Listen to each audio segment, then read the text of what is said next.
Putin's latest statement suggests that he is either mocking or doing it to postpone the ceasefire, to continue the war, and so on.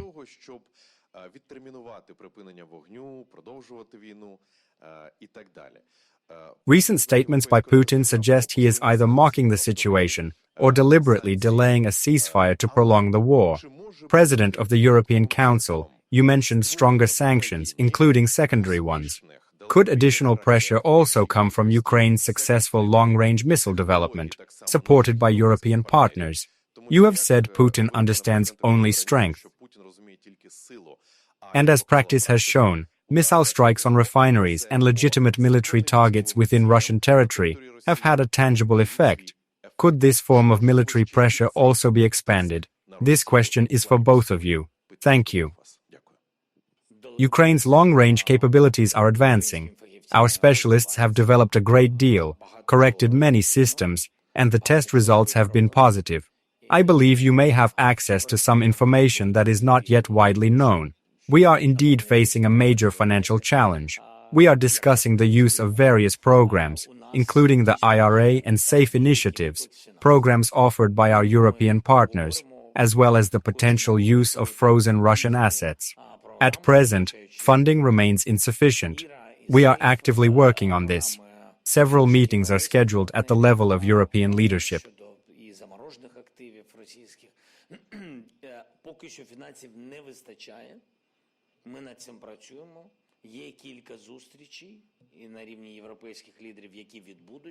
Today we discussed this with President Costa. The issue will be raised. There is a dedicated cluster focused on drones and missiles, and within that cluster, we face a shortfall of $6 billion United States dollars. This is a serious challenge for us because these are not the first $6 billion we have needed. And as you understand, they will not be the last. We are working on it. These are genuine security guarantees for Ukraine. This is our reality today, and we have made significant progress. We are now developing co-production arrangements with European countries.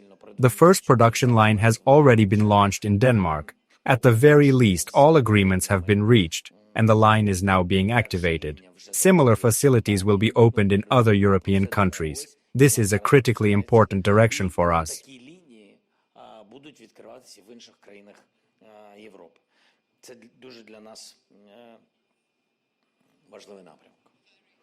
As for President Putin's statements and his apparent mockery, honestly, we must focus on doing our work.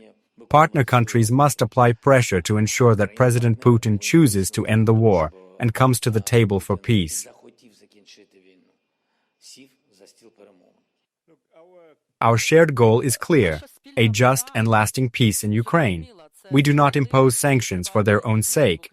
Sanctions are a tool to pressure Russia into accepting peace negotiations.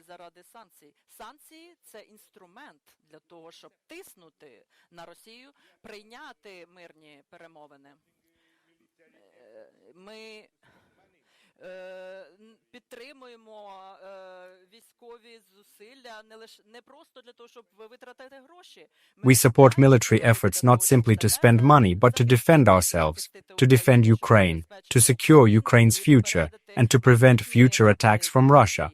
At this moment, peace depends solely on Russia. If Russia does not want sanctions, the solution is simple: stop the war and begin peace negotiations.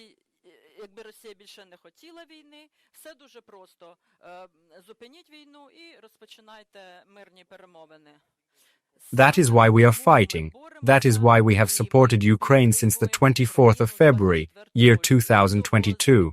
Enough time has passed. It is time for President Putin to end this war, to stop killing civilians and children, and to allow peace to come to Ukraine. President Trump has introduced a new dynamic. It is clear that President Zelensky accepted this proposal from President Trump. It is also clear that President Putin continues to delay.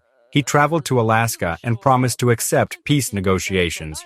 However, 2 weeks have passed, 3 weeks have passed, and nothing has happened.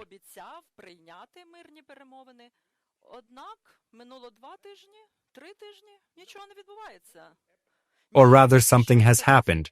He has intensified attacks on Ukrainian cities. That is a troubling sign. If we truly want peace, then come to President Zelensky and begin peace negotiations.